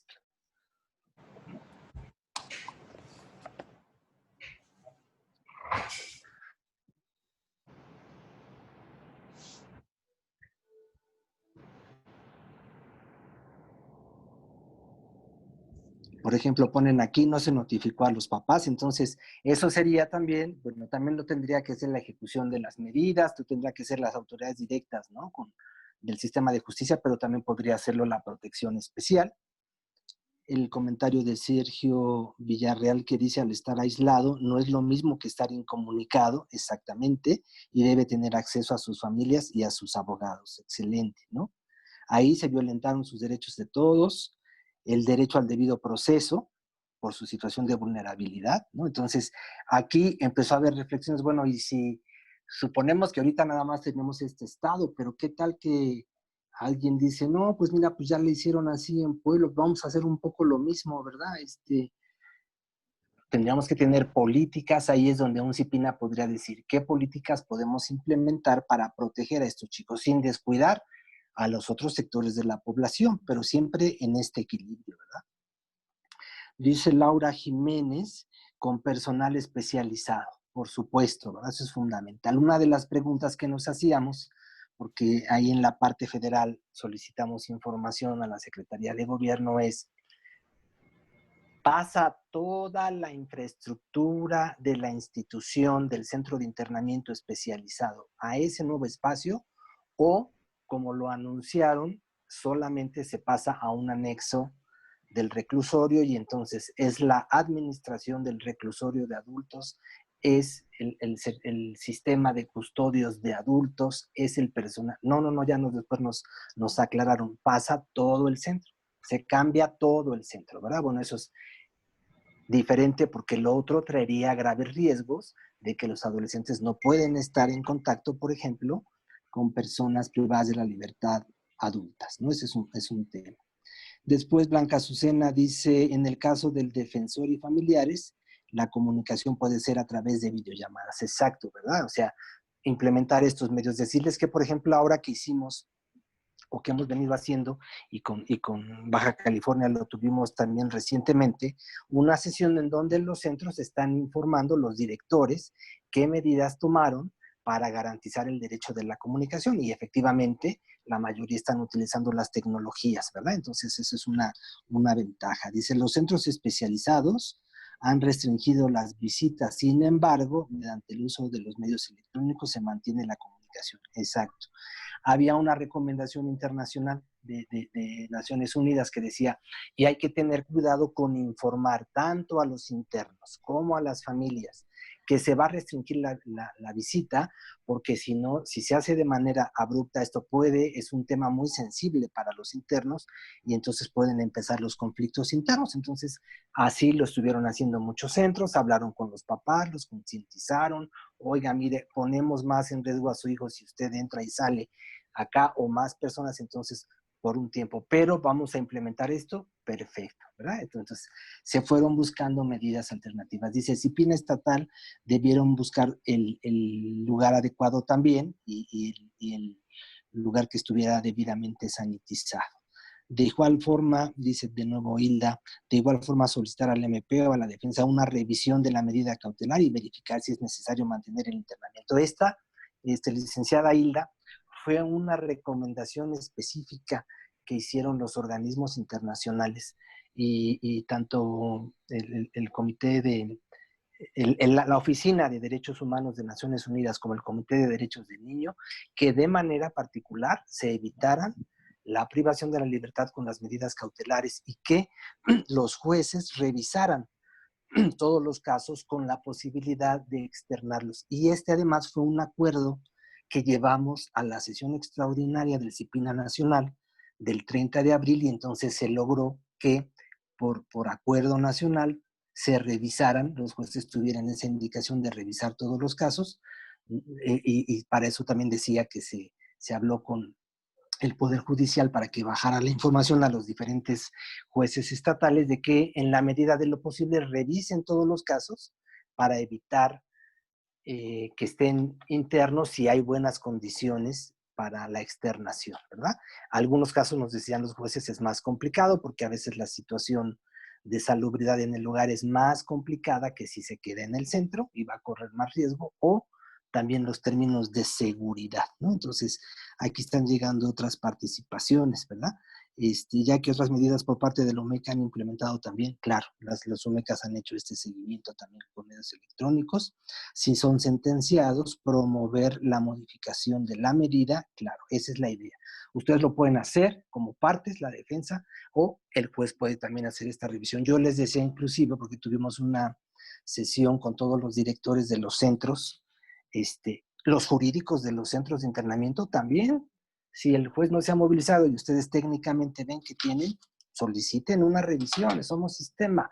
Y después vemos también los mecanismos formales para hacerlo, pero ustedes tienen la información de cómo está el chico y si está en condiciones, por ejemplo, para salir y que no permaneciera en la cuarentena. No fueron muchos los casos que fueron revisados y modificados, pero sí hubo esto y también, por ejemplo, empezamos a ver el caso de las videoaudiencias, ¿verdad? Como todos los procedimientos a través de las tecnologías para que no hubiera concentración de personas en los juzgados, etcétera. Entonces, muy bien. Entonces, ahí tenemos un primer ejercicio.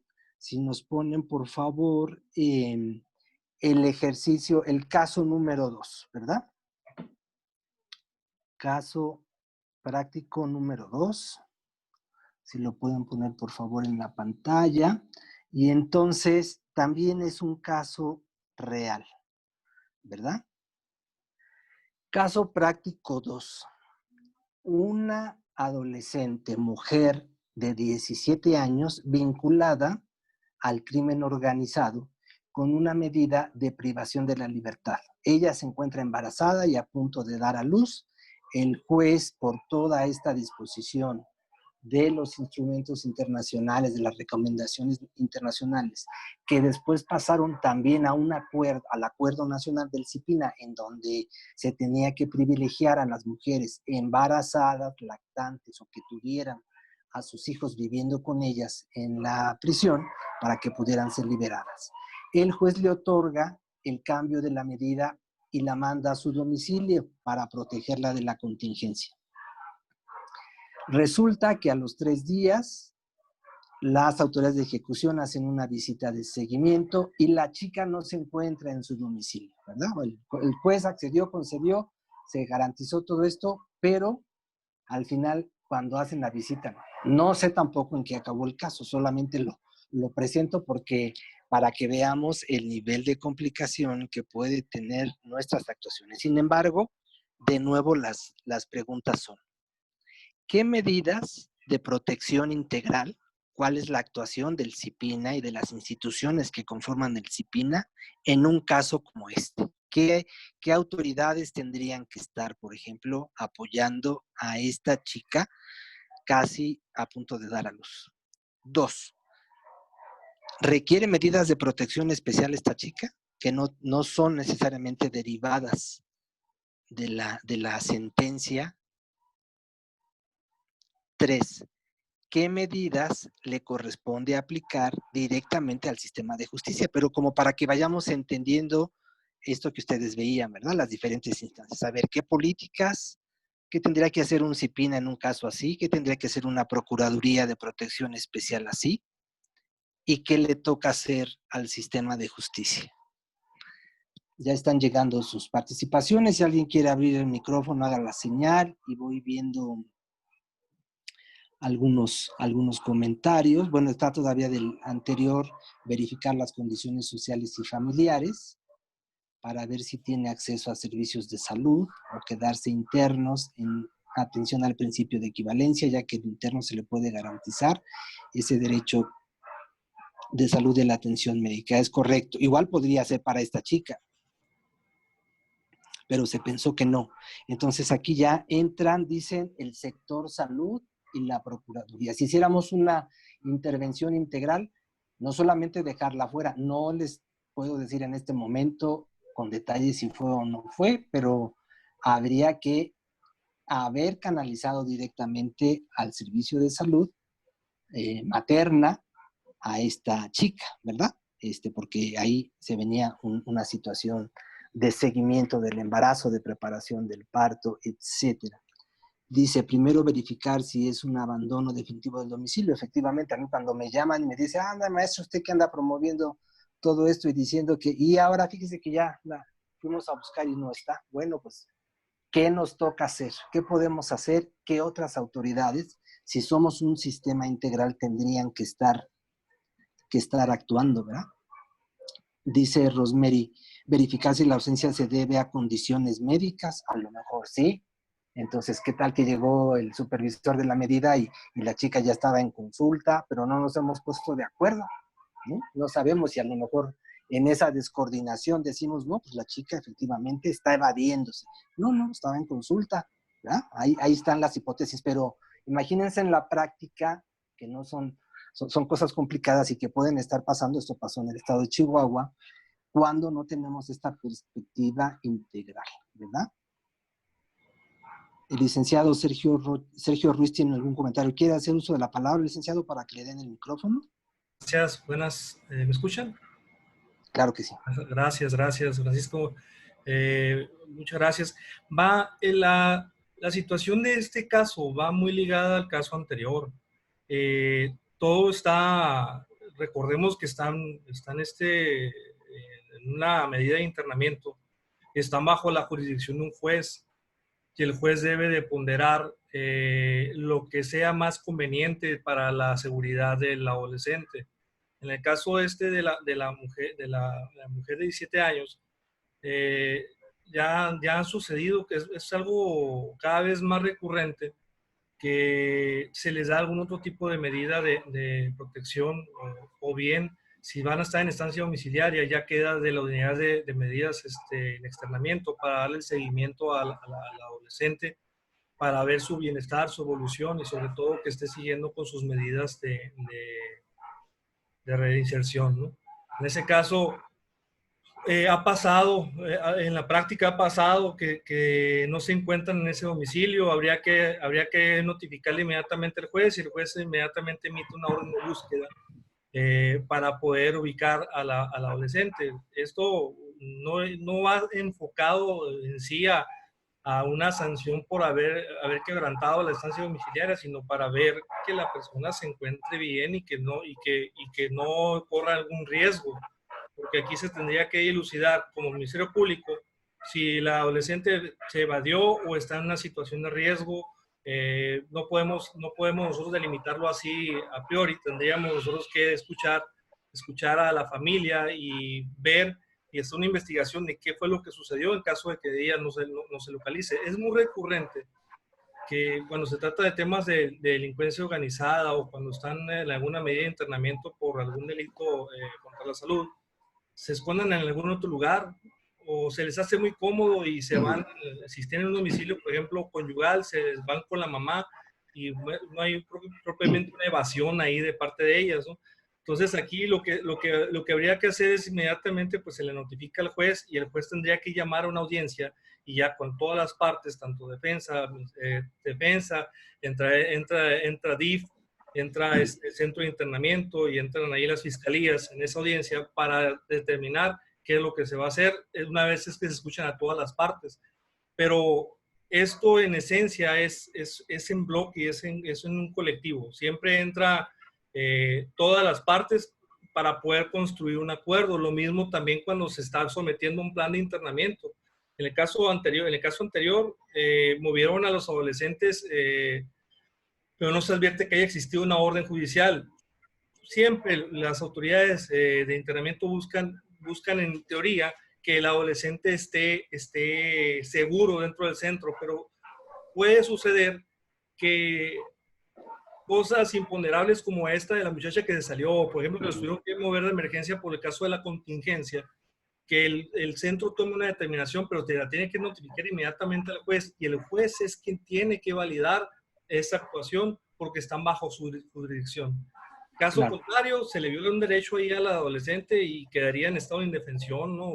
Ahí es una situación bastante seria y pues ahí el sistema tendría que tomar las medidas con todos los miembros que lo conforman para poder hacer una medida correctiva o una medida que cese ese tipo de actuación de riesgo para el adolescente.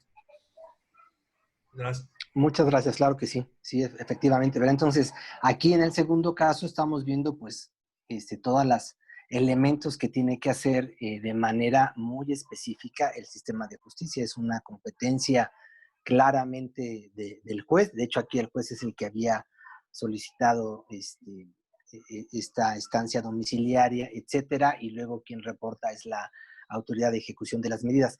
Pero suponiendo, porque bueno, pues el caso abre a las hipótesis, ¿verdad? Suponiendo que entonces esté en una situación de salud, tendríamos que estar vinculando también el sistema de salud, ¿verdad? ¿A quién le toca eso? Le toca a la protección especial. ¿A quién le toca? Le toca al CIPINA, nos toca a todos, pero cuando decimos todos, pues ya no fue nadie. ¿Qué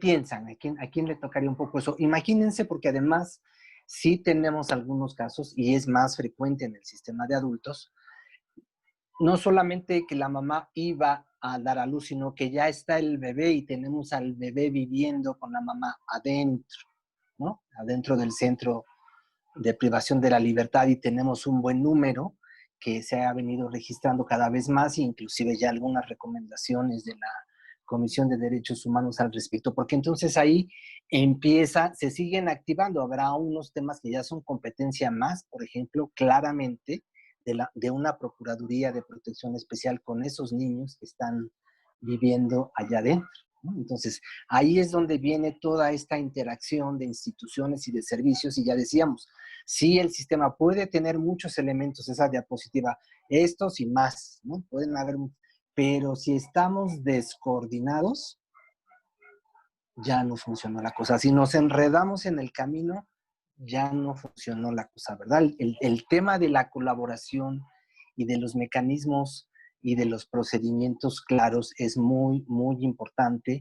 Y también en esto hemos visto, bueno, pues que sí, el modelo de la protección integral es muy bueno, ¿verdad? Tiene muchísimas ventajas, pero su puesta en marcha implica retos y desafíos que necesariamente tenemos que superar en todos los ámbitos, tanto en el nivel de justicia como de otras instituciones, porque si no, pues se oye muy bonito en el discurso, pero en la práctica no se da. Por ahí habían otros comentarios. La intervención integral de las instituciones para hacer una revalidación o revaloración, puso abajo la licenciada Beatriz Adriana, para hacer una revaloración de su medida de internamiento, todo ello respetando las reglas del debido proceso, con perspectiva de género. Muy bien, ¿verdad? Entonces ya se nos empiezan a complicar las cosas, porque es importante diferenciar de niñas y niñas, de adolescentes varones, de adolescentes mujeres, precisamente por todas estas condiciones y necesidades especiales, ¿verdad? O sea, cuando encontramos que muchas veces las resoluciones de la atención de las mujeres no tiene esta perspectiva, nos vamos a encontrar con una carencia grande de respeto a sus derechos específicos como mujeres, ¿verdad? Y la debida vigilancia y seguimiento garantizando su identidad, su integridad física y también la integridad psicológica, ¿verdad? Muy bien. ¿Algún otro comentario? ¿Alguna otra participación de algunos de ustedes? Estamos ya escasos 10 minutos para terminar, entonces podemos ir cerrando. Queda claro qué es esta interacción de los sistemas de protección, quiénes son las autoridades que lo conforman, qué es el sistema de justicia y cómo interaccionar.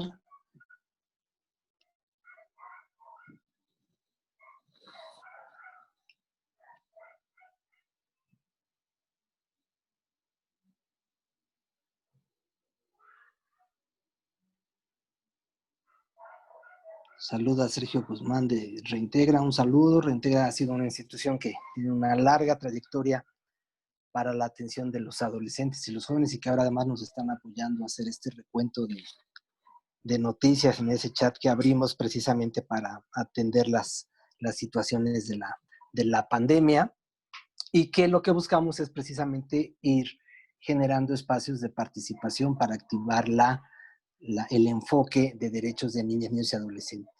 Bueno, pues parece que son todas los comentarios, las dudas. Cerraría con estas ideas, ¿verdad? Son dos leyes que tenemos que conocer muy bien, que tenemos que profundizarlas, que cada una tiene su propia especificidad, pero vamos a encontrar que en la parte sustancial, los principios, ahí está de nuevo todo este enfoque que ha dejado la reflexión de la Convención de los Derechos de Niñas, Niños y Adolescentes, que además no se ha acabado, ¿verdad? Decía que precisamente el año pasado el mismo comité saca esta otra observación sobre cómo proteger el interés superior del adolescente en la justicia, que necesitamos también actualizar. Cuando entramos y también el comentario para el maestro Geudi y todos los demás que están participando en la parte del desarrollo académico y de la especialización, ¿verdad? Cuando revisamos, tenemos un problema serio en los temas de especialización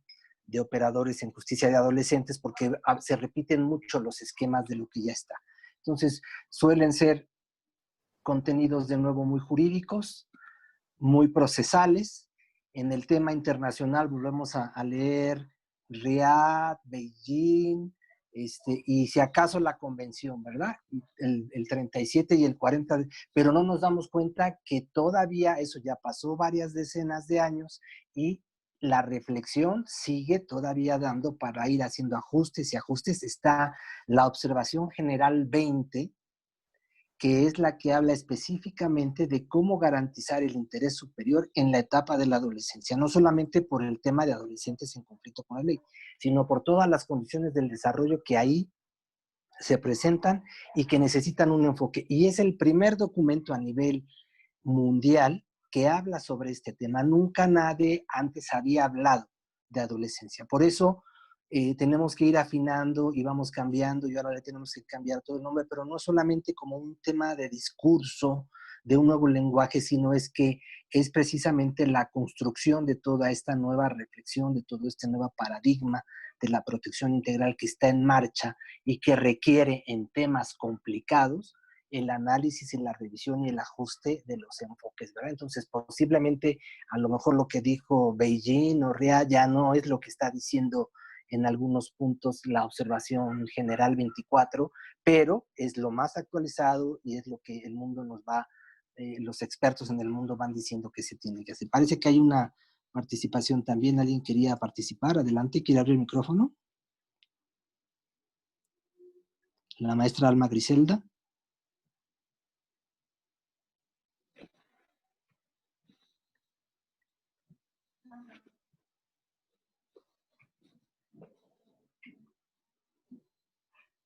Tiene apagado su micrófono, maestra.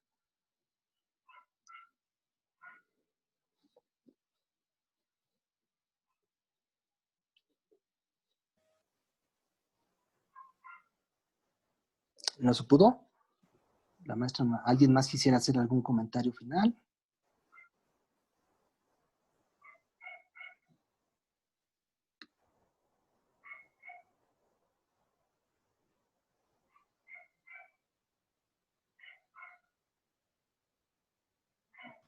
Bueno, aquí hay un comentario sobre los ejercicios. Sí me pareció importante porque la primera parte sí es muy teórica.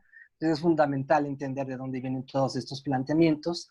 Me salté toda la parte operativa que tiene que ver en México qué ha pasado para poner en marcha el sistema, que fue, después de la ley, crear una instancia federal, un grupo federal para la implementación del tema, que son las comisiones estatales para la implementación de la reforma, que es la que coordina el licenciado Jeúd Vázquez en Baja California Sur, y que la maestra Adela forma parte de la comisión como secretaria técnica, y este ejercicio lo estamos haciendo en todos los estados de la República, y también estamos avanzando con la idea de construir redes de autoridades especializadas. Sabemos ya que el Poder Judicial, que la CONATRIP tiene armándose una red para los magistrados y para los jueces, que además han sido, en todas las investigaciones que se han podido hacer, las autoridades que han tenido más posibilidades de especializarse, de entender el nuevo modelo de justicia, junto con los fiscales.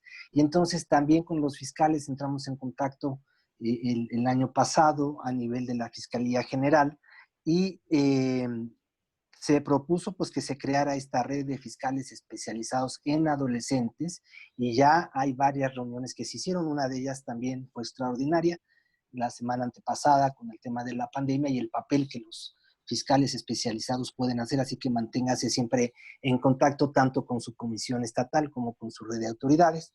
Estamos por abrir la misma idea con los defensores de oficio para que haya una red nacional de defensores de adolescentes, y también con quien hemos trabajado mucho es con el órgano desconcentrado que coordina toda la política de autoridades de ejecución de medidas. Por eso les hablaba de reuniones con directores de los centros, con autoridades que hacen supervisión de las medidas cautelares, que son toda la parte técnica muy importante para garantizar la reinserción. Entonces, pues básicamente con estos tres elementos creemos que son las instancias de la coordinación de la justicia de adolescentes en el país: el Grupo Federal, las comisiones estatales y las redes de autoridades.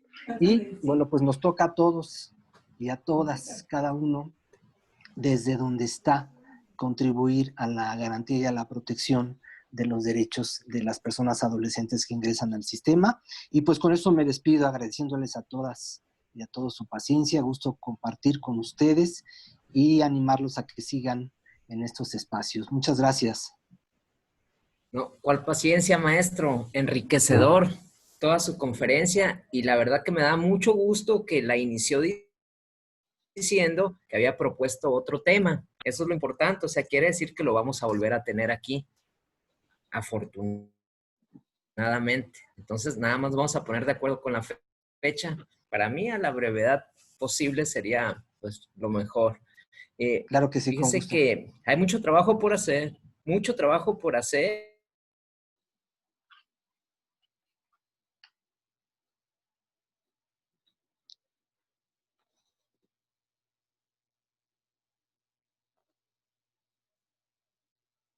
Bueno, ya te perdí. Se cortó el internet, sí, dejamos de escuchar. Te perdimos un poquito, licenciado.